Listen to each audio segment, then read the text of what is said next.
Well, I'm trying to do a video this morning. I've spent the last few days trying to catch up on charts, and certain questions kept coming up, and I thought I would talk about them, and I came over here to Aquarius, and I can't seem to lock on any stars. There are all kind of satellites that are bunched up in Aquarius right now. I'm not sure what's going on. There is just a slew of them.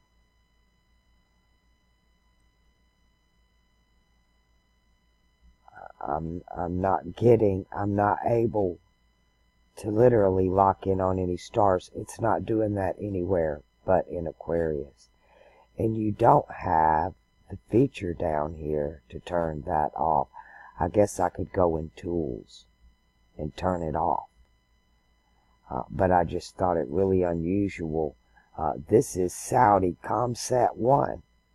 You can see in the upper left-hand corner what it is. There's another one I just clicked on. The whole area. I'm trying to get this star here, and that's some other satellite there. And they're just everywhere. Everything I tried to touch up in here was popping satellites. I had a cool one a while ago. They're all right in here. You know, let's check what I can do. And they've been hiding the meteor showers that come from this area. And I don't understand that.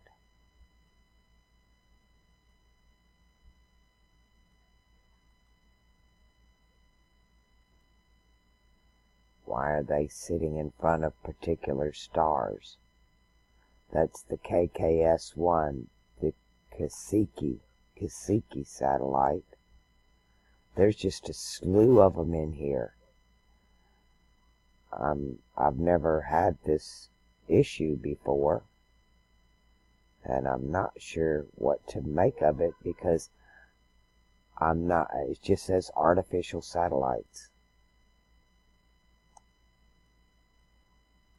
So, a lot going on over in Aquarius, and they're blocking the meteor showers.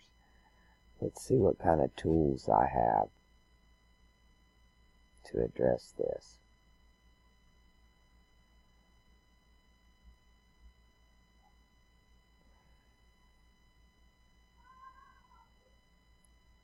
Nothing on satellites.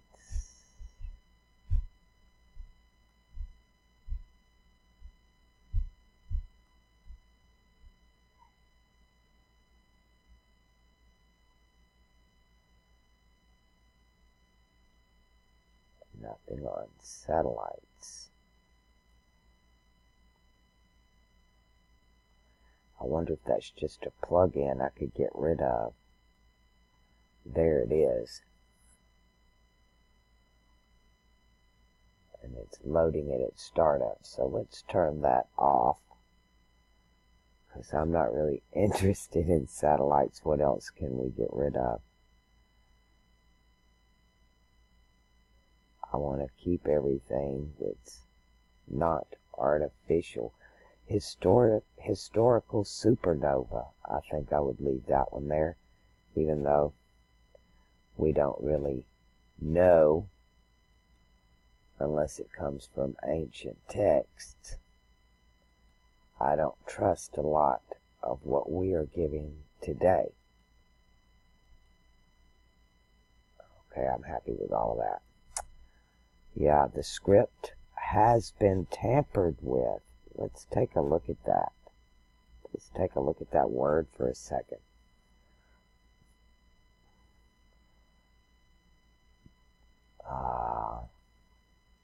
Script. Remember how we told you to break it down? The S always comes off. You can add the S or remove the S. or take it to the end. When you put it on the end, sometimes it appears the word's plural, but if it is a cryptic word, the crypts, and then crypto, and then a crypt is a coffin. Actually, it's where you put the coffin is inside of a crypt or a mausoleum. So that's what it's telling you. The script is the knowledge of the crypt. Let me pop back over here for a second. While we're doing these words, I want to take you to, we were talking about the Holy Grail, and of course this being the Holy Grail, and in Arabic it is simply the cup. If I can peg the right star. Well, anyway, this is the cup.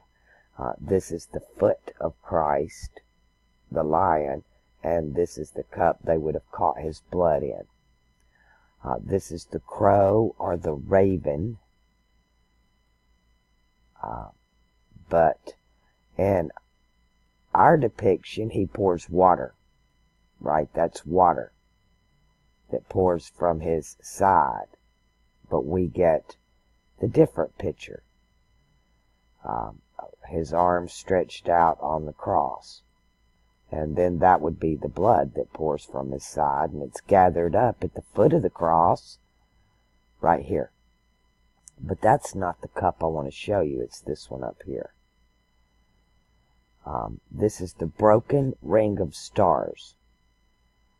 Let's remember this name. The broken ring of stars is the name of this star in this cup.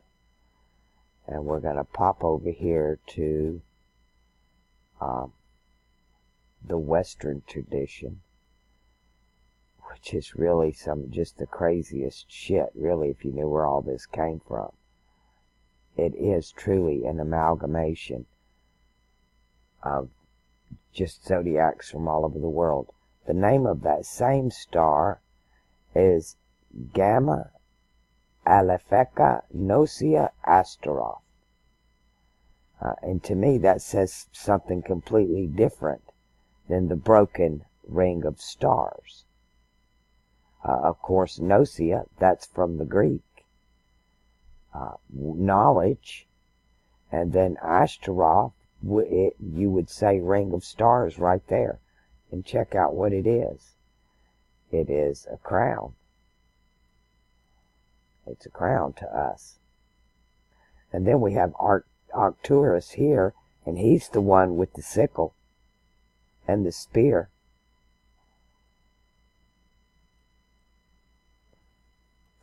Vega up here in Lyra, Vetis. It's so beneficial to all of you if you want to understand what they did to the languages and get used to learning how to do it. The best thing to do is learn the names of these stars in these different cultures over here.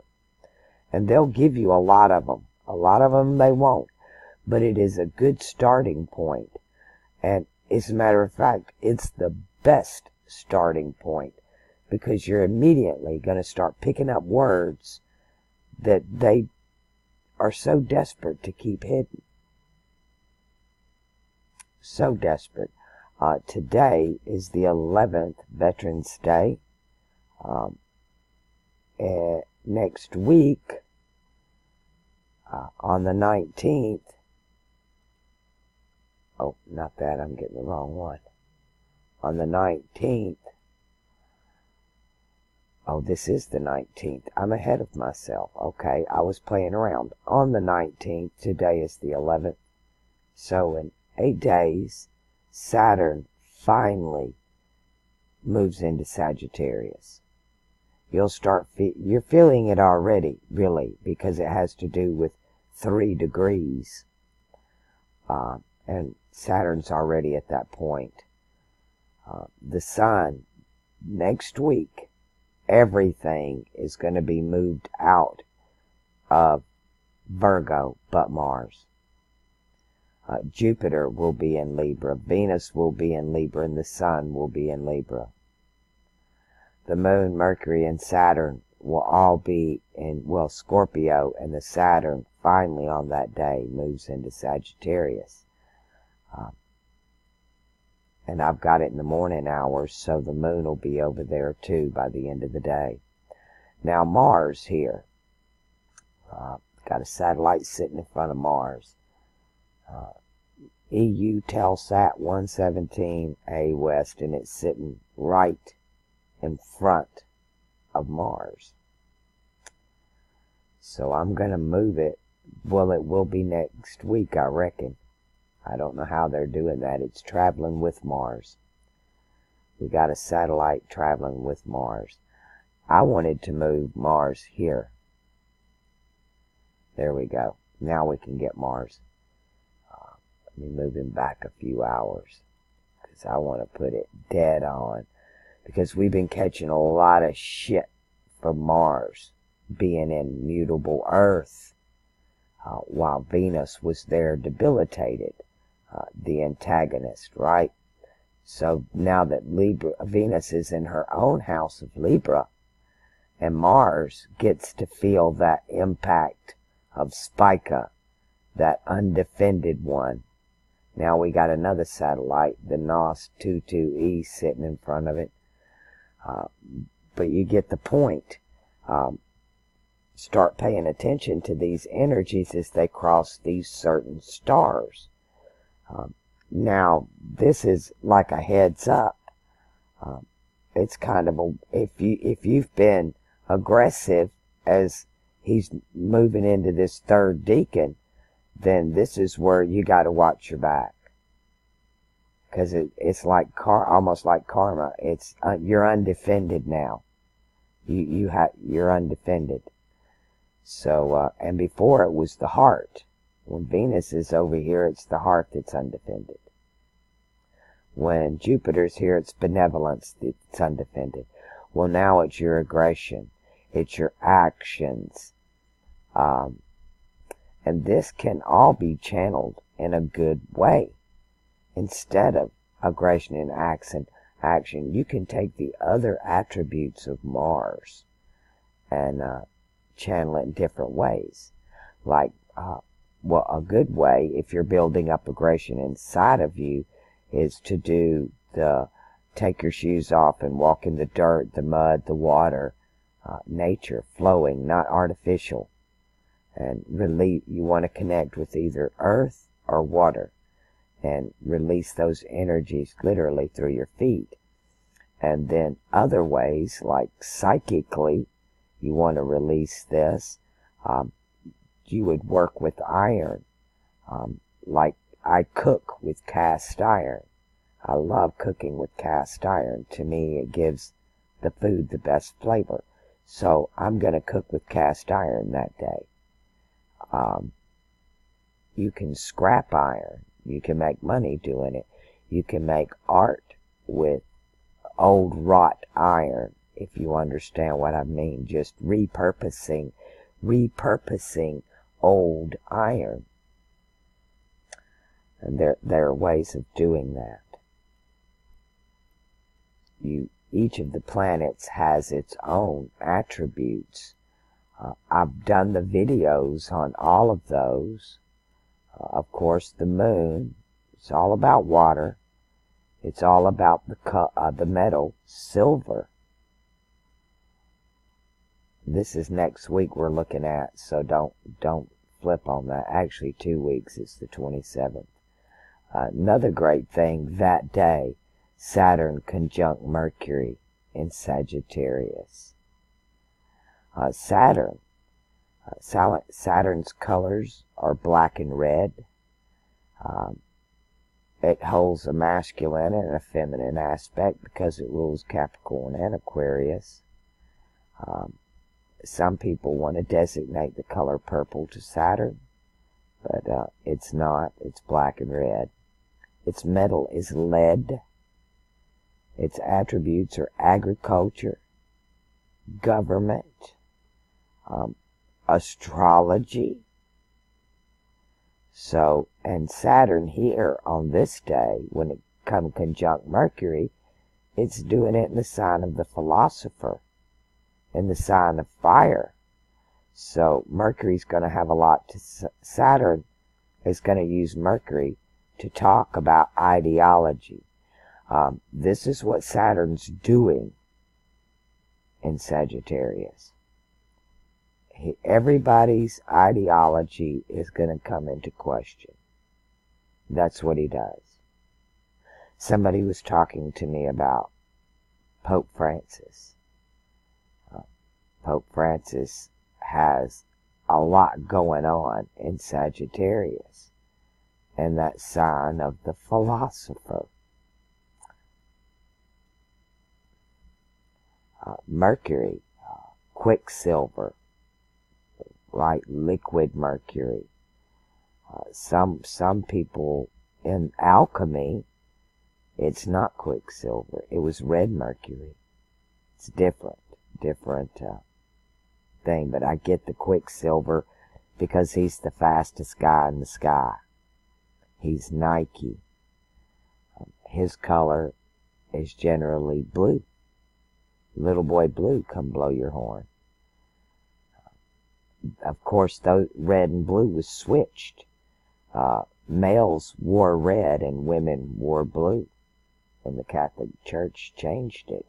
So you would not recognize the woman in red is the distraction, so you don't see the man in red.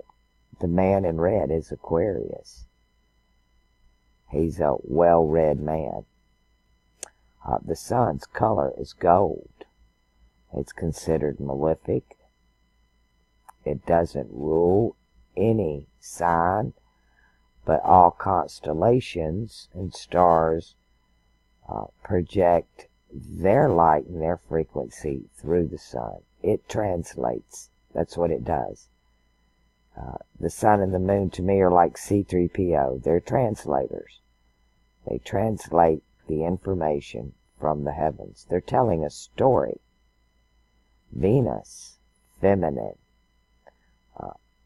Her color, of course, swapping that blue-red again, that Mercury-Venus thing going on. Of course, when they come conjunct, you get the purple. Her metal is copper. You get the penny loafers and the copper bloodlines and all of that from when Venus ruled the heavens. Way back over in Libra here, cardinal air, and then fixed earth in Taurus. Jupiter, his metal is tin. He's the Tin Man in The Wizard of Oz. You had Dorothy, Toto, the Tin Man, the lion, the cowardly lion over here, and the scarecrow up on the cross was Thalem or Jesus. He was the guy on the cross. You had to take him down. Mars, metal is iron. They want to tell you the color's red. And I would have to agree in the chakra lineup, Mars is red. Because he rules the base chakra or the root chakra. You know, that's something we need to talk about too. Because I do not agree with where they placed the chakras. To me, it's a secret why in the the Far East, the Oriental traditions, when they show you the chakras, the guy's always sitting down. So you assume that red chakra, that base chakra, and you think it's at the spine. It's not. It's at your feet. If the guy was to stand up, that red moves to the bottom of the feet. And it was a way, and the Zionists did that. This happened. A bunch of shit went down here, and when Leo was in the spring equinox is when you got the Bible Bibble Babble. And then the flood happened, and then during the age of Gemini was the age of remapping the heavens. And everybody around the world built all this architecture we have now, as above, so below, to remap the heavens as to where the earth was.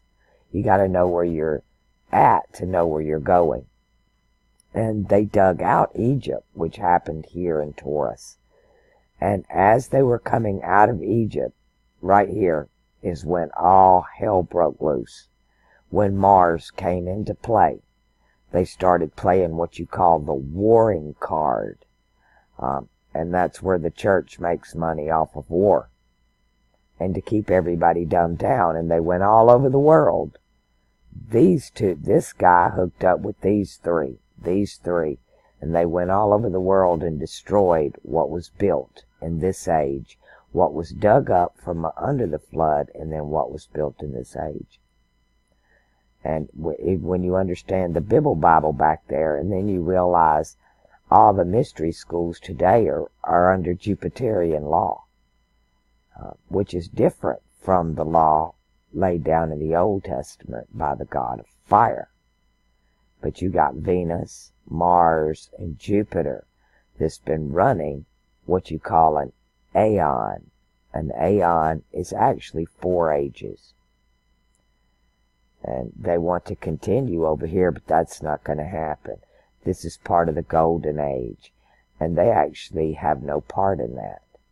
Only Saturn has a part in that. And it's not laid up for the wicked of this world. It's simply not. When you're told, the meek shall inherit the earth. Well, those who inherit the earth come out of Aquarius. That doesn't happen for almost 3,000 years. That's not when he returns in that day. That day is 3,000 years long. But he gets 2 days. Because he was ripped off a day, if that makes any sense. It's just the way it's laid out. The Vedic lays out the wheel better when it comes to the different ages of the Iron Age, the Bronze Age, the Silver Age, and the Golden Age.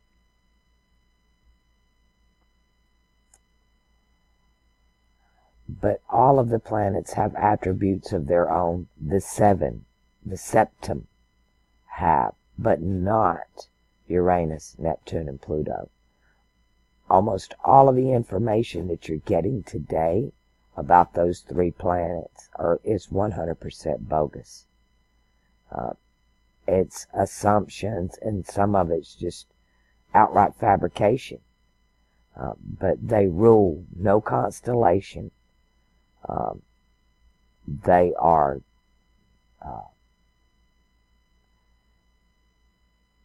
generational markers. They rule over long periods of times. They are subtle. It's not something that's quick like Mercury or Venus. Even the other planet, it's like Pluto might, it takes 80 plus years for Pluto to go around.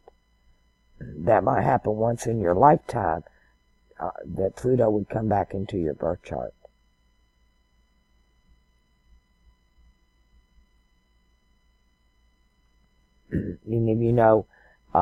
If you really understood the way the heavens work, it's like when I turn on my computer and I have the ground there and I watch Thalem come up in the sky here. And he does a different pattern all the time. I've been watching it for a while now. And he'll come up, and because the earth, he'll go down right over here, just right in front of you, because he's to the south right now. That'll shift. But that's the way that works. And that can't happen on a flat earth. That can't happen. It can't do that. It can't make an arc in the sky like that. See, it's moving the earth instead of the sky. See how it makes an arc? Now, how do you do that on a flat earth? Are you actually seeing what I'm showing you here?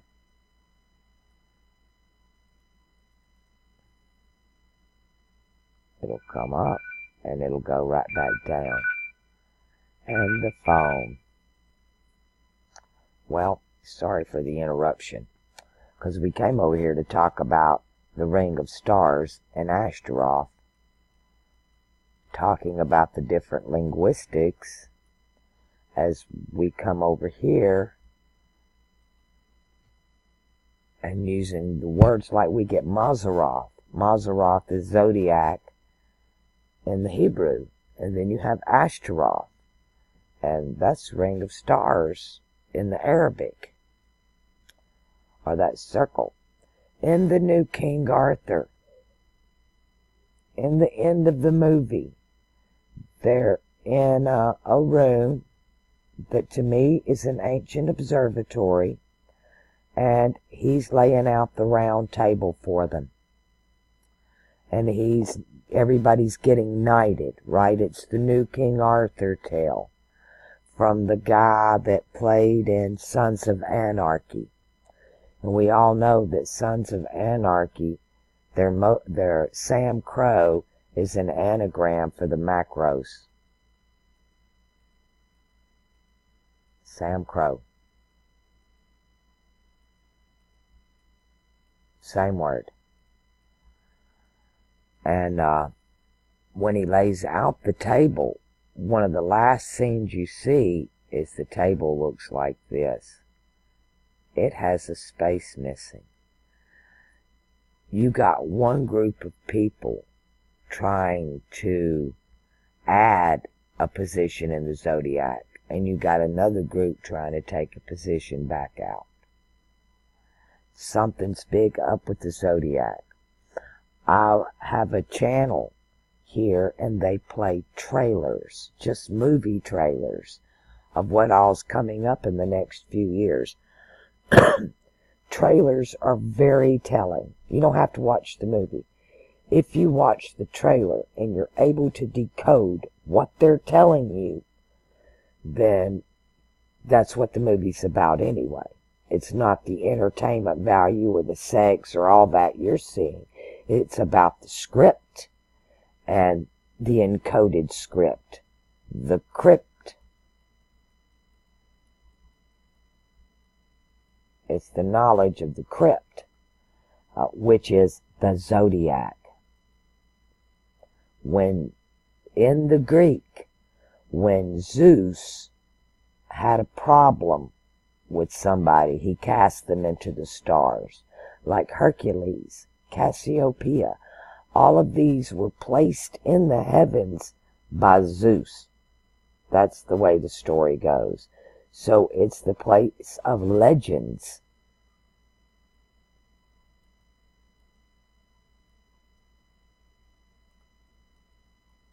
Legends. And all of the legends are up there that tell you how to read it. And you just gotta, it's like a puzzle. It's just a puzzle. There are 101 constellations. You're in college. This is Life 101. This is where you're at. You're in the middle of the magic circle. They're trying to change the magic circle. And it won't work, but they're trying anyway.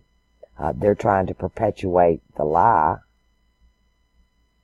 that's been going on forever and ever. Which is, the lie is the book of Eli, right? It's the book of lie. Did any of you catch that when you saw that movie? These trailers, all of them, I don't care if it was a shoot-'em-up movie or was it romance movie, they had what I call triggers in them. And every one of the triggers was talking about changing the zodiac. And I found that very fascinating. And then at the end of the trailer on King Arthur, they showed you what they were trying to do. To take the zodiac and limit it down, they have to cut some characters out of the story. Smaller script.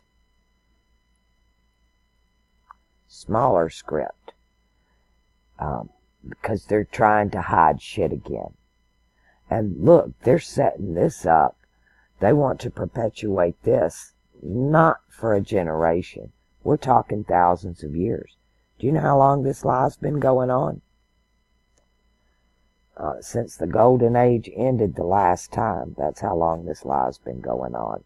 They're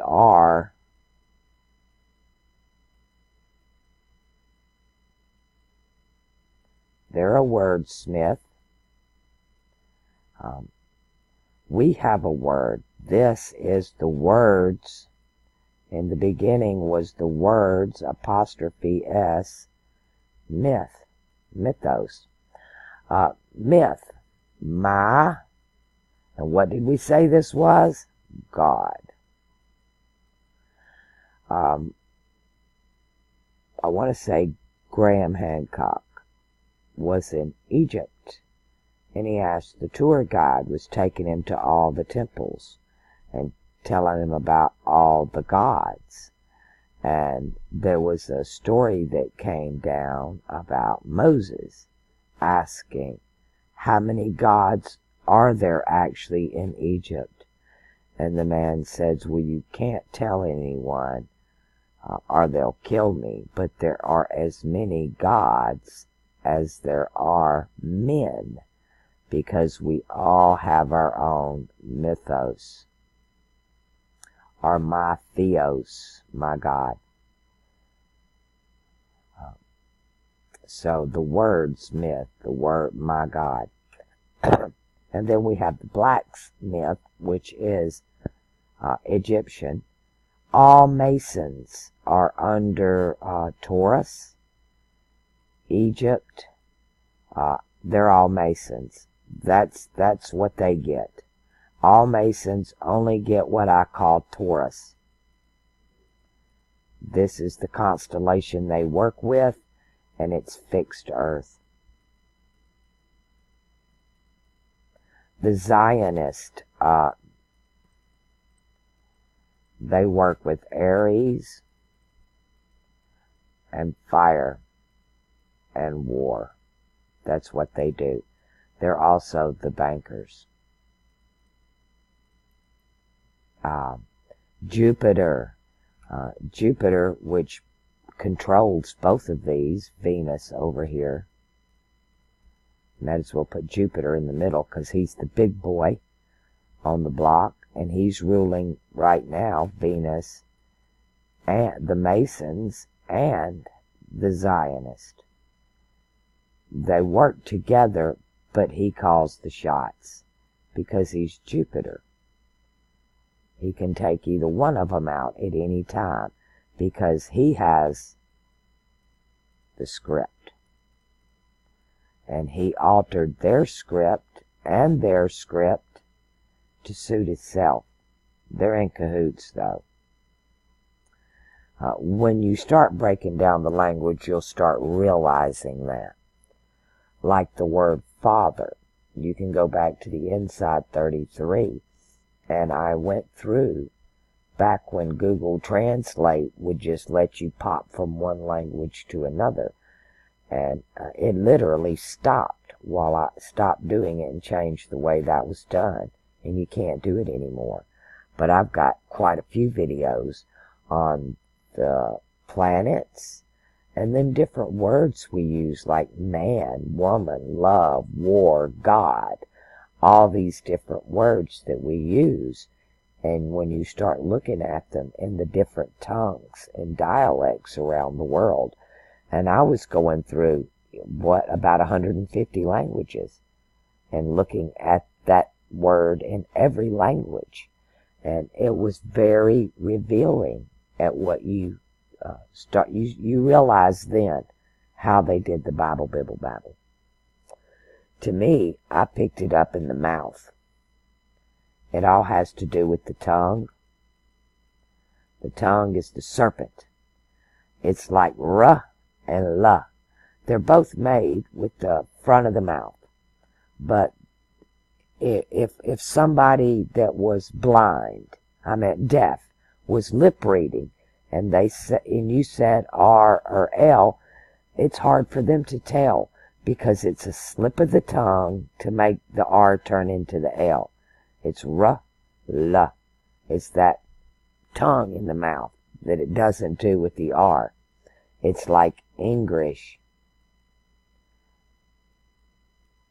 You would think that a Japanese person didn't have L. They have L. But why does that pop out like that? English. They call it English. It's a dead giveaway. It's something they do naturally. They're telling you this is the proper way to say it. This is the serpent coming in. English. I love Mrs. Swan from Mad TV because I don't think anybody ever got he looking like a man. He looking like a man. Always looked like a man. So, and the new one, Ebonics. They took our phonics, now they want to give us Ebonics, which is awesome to me because if you really listen to it, they're breaking it back down to the way it's a messed up phonics, but it reveals the other keys. It reveals the keys. It's like, all I want for Christmas is my 2 front teeth. When you're a child, you speak with a lisp when you lose your teeth. And that's just an anagram for lips. And when George Bush says, read my lips, he's telling you, listen to me. Watch. This is what he said.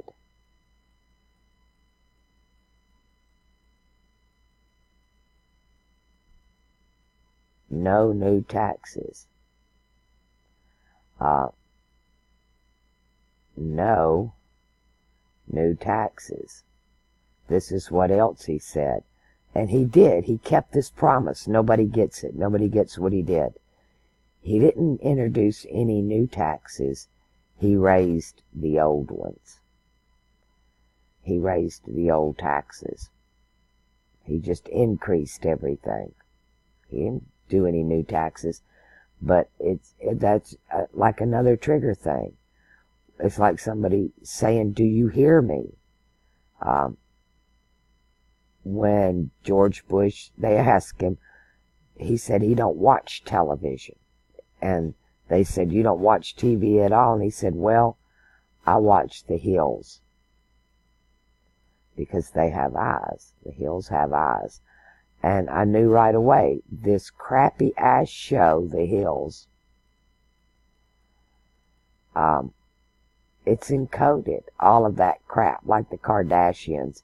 It's like Spy versus Spy or James Bond, or posting cryptic things in magazines, or the personals, or the one ads, or something. It's so in your face you can't see it.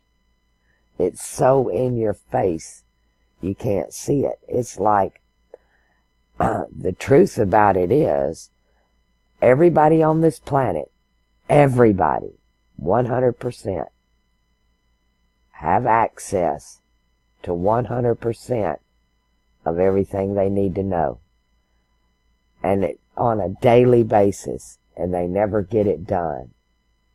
And all they gotta do is look up.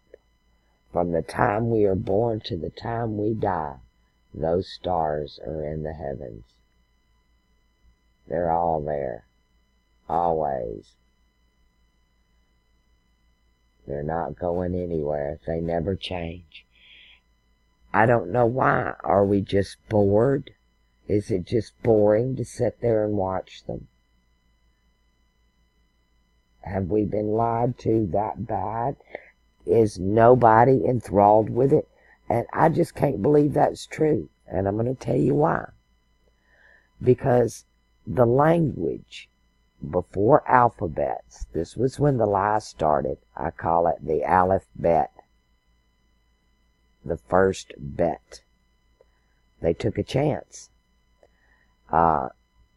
Because it was all symbols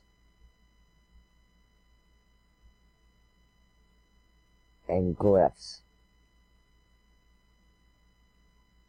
It's what I call iconography. It was all in art. And when they came up with the alphabets is when the Bibble Babble started. Because before we had a pure phonics based on symbols. It didn't matter if you spoke with a lisp. That symbol didn't change. That symbol is a logo in the Greek, and that's what we call it today. To me, this is the language you're going to go back to. Your subconscious and your living DNA remember all these symbols, and they all come from the stars. And they know this. That's why they use words and symbols from the stars on their products. Everybody loves Nike shoes, but nobody likes Nikes better than those who are born in the house of Mercury.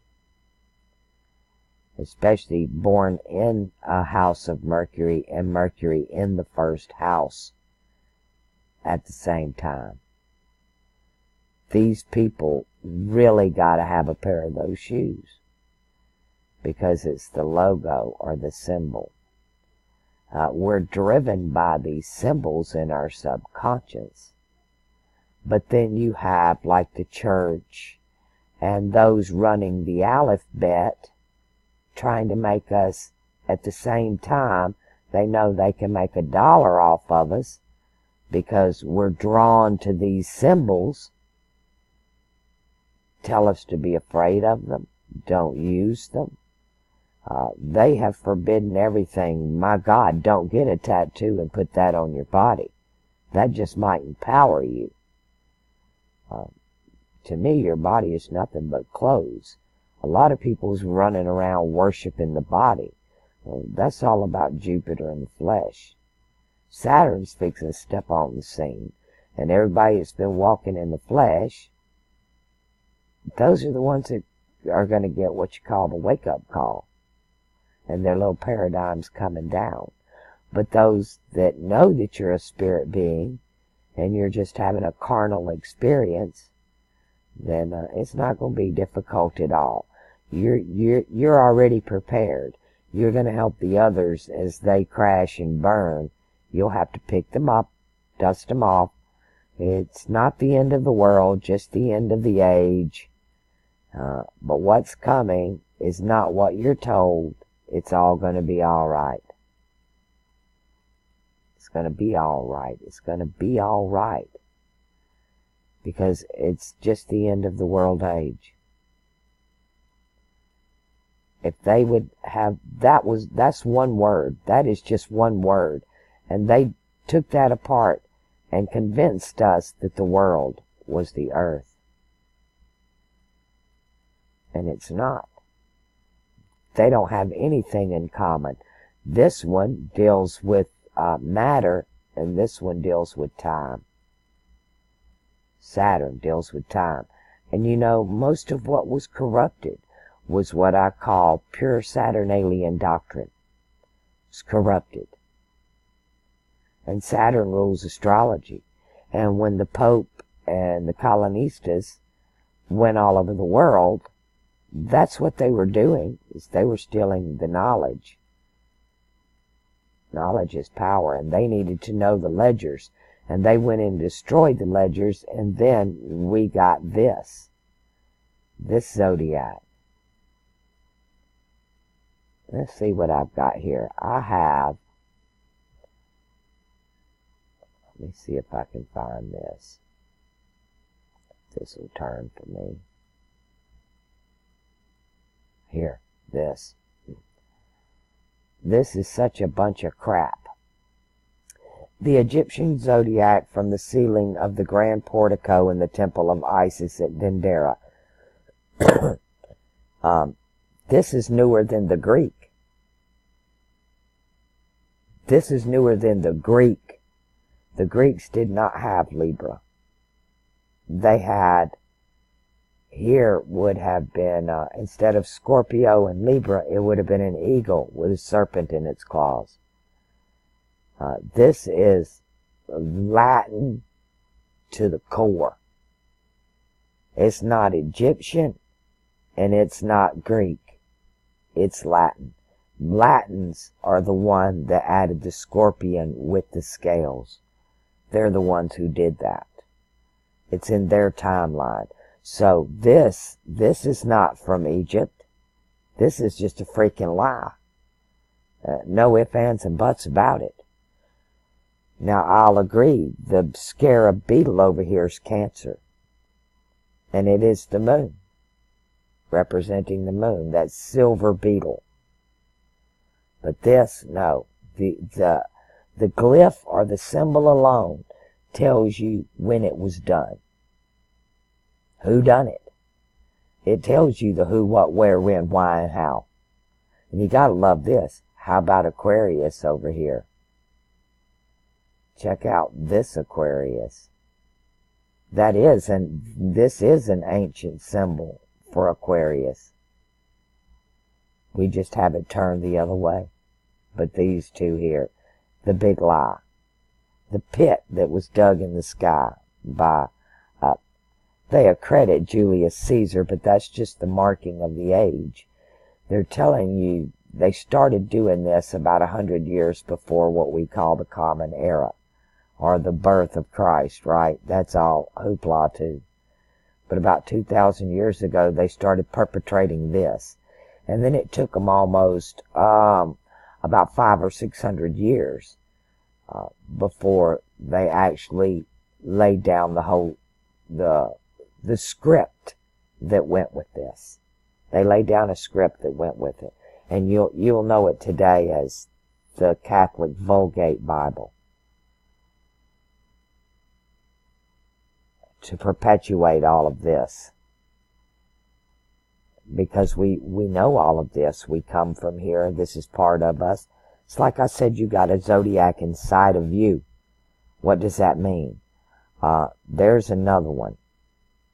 That's something I got a question about, and I don't think you fully understand.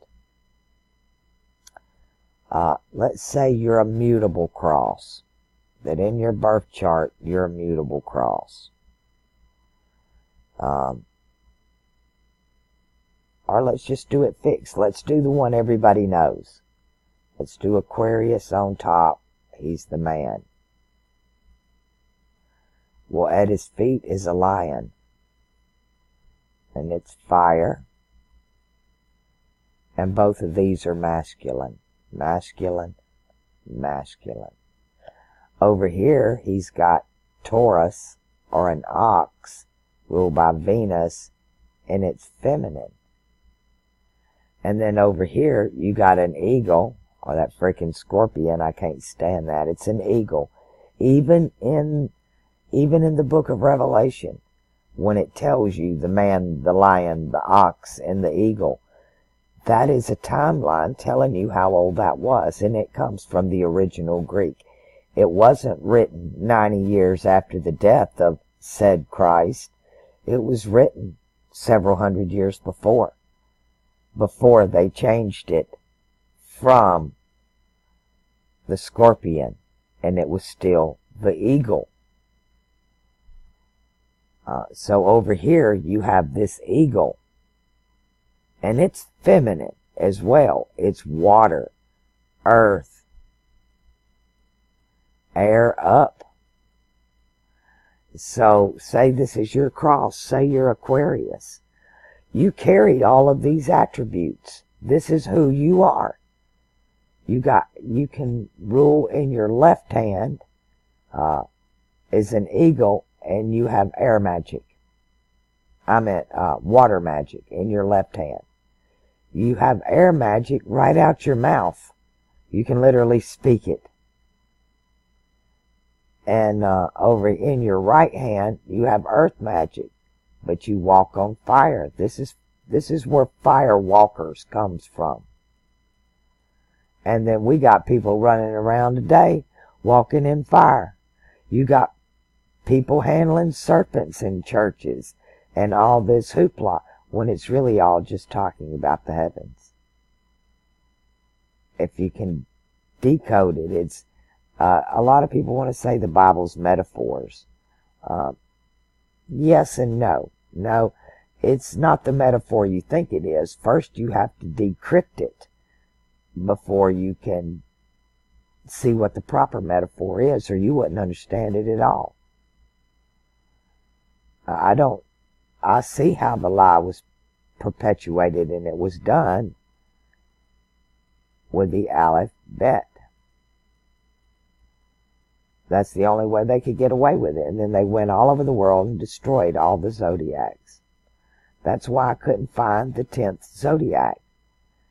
Egypt had 9, the Greeks had 11, the Hebrews and the Romans got together and gave 12. Now they want 13. Where the hell was 10? There was no 10. The 9 was hiding 3 of the air signs, and this one was hiding the serpent in the eagle's hands, so you wouldn't recognize it. And it just kept changing and changing and changing. But you know what? All that can keep on changing. But I show you what they can't change. Earth, water, fire, air. Earth, water, fire, air. Earth, water, fire, air. You're not going to change that sequence. You might change the story. You might change the pictures. You might do a lot. But you're not going to change the fact that when this star right here rises in the east on the spring equinox, we're going to be almost 1,000 years or better, 1,500 years into Aquarius. But the day that happens right there won't be a living soul on this planet that don't know the truth. The whole world's been waiting on that. And that's the height of the Aquarian age. Because they are 2 ages, they're one.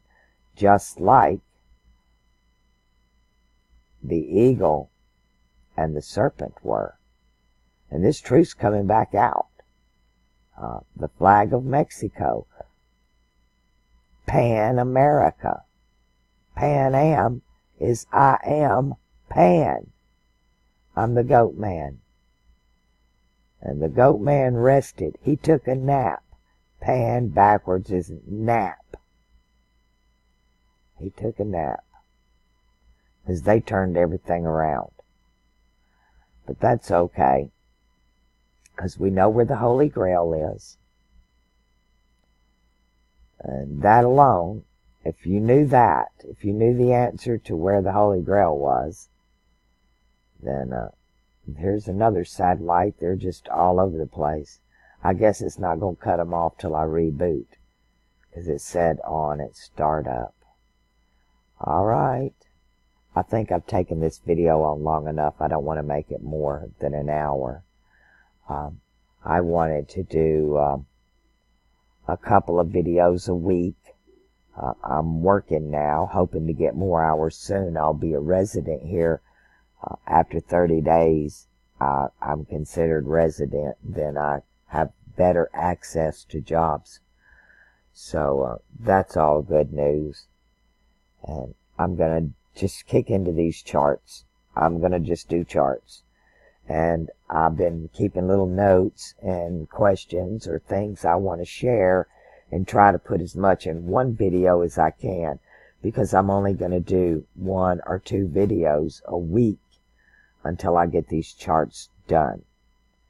And then I think I'm going to take a break from charts and just give myself a break for about a month after that before I kick back into any more. A couple of you have offered that I could do your videos live, not live, but I could post them publicly. And I'd attempted to on 2 of them, but the information's just too personal. So what I thought I would do is I'm going to just pick a famous person from the past, present, or future, and just do a birth chart on that one. That way, it'll just be like almost anonymous. I don't know, maybe the Pope, right? We'll do the Pope's chart. We'll do the Pope or Donald Trump or somebody like that, somebody in the news. Whatever hits me as I sit down to do it, I'll do somebody famous. That way, everybody can look and, decide for themselves. And you'll get a better idea of what these longer charts are all about and what to expect, and a little bit better understanding of how to interpret your own. All right, now I encourage everybody to download Stellarium. Don't wait on me to do your chart. I'm just going to give you my interpretation of it. Like I said, I didn't choose astrology. It chose me. 5 years ago, I would have laughed you into the ground if you told me I would be doing astrology charts. I didn't even believe in astrology. But even though everything I'd ever studied kept pointing to it and pointing to it and pointing to it, but I didn't understand the truth of it all until I applied the alchemy to it and just threw everything else away. And I saw it in its purest state. I saw it before the big lie. I saw it. It revealed itself to me. It told me. And it'll tell you too. Your birth chart will start coming alive to you the more time you spend with it. To me, the zodiac itself is like God. It's the circle. It's the big O. Right? Now you know why Oprah and the big O. Everything's about the O. Uh-oh. They didn't know. And that, a lot of people's going to say that. They're going to say, uh-oh, I didn't know. I didn't know. It's the biggest thing out there. The stars in the sky at night are bigger than the sun, the moon, all the water on this planet. They've been here longer than the sun, the moon. The stars have been here a lot longer than this little solar system. And nobody notices. Well, I don't know. What are we going to say? What if that is the only question? What if we leave this place? So we're inside this magic circle, right? It surrounds the earth, and you got 44 constellations here, 44 constellations here, 12 here, and then this enigmatic hidden one that makes 101 constellations. And we've spent our whole life studying. Then when we die, we have to take a test. What do you know? What did you learn? Do you know any of the names of the stars? Do you know what constellation that star's in? Whether it's masculine or feminine? Whether it rules fire? Is it cardinal, mutable, or fixed? What planet rules it? Is it part of the Golden Age, the Bronze Age? What do you know? Are you going to pass this test? Now, wouldn't that just be ironic? The word ironic. Number one, it's got iron in it, which is Mars. And then this word ich, let's throw away that C and do it for what it is. And the Dutch and the German tongue speakers of Deutsch, ich is I, me, I, my. It is I, or I. So, yeah, ironic, it's like punishment. Pun is a joke, ish is man, and ment is your mind. So it's a joke on the mind of man. And ironic is the iron eye. The iron eye. Mars, isn't it ironic? Where all these words come from.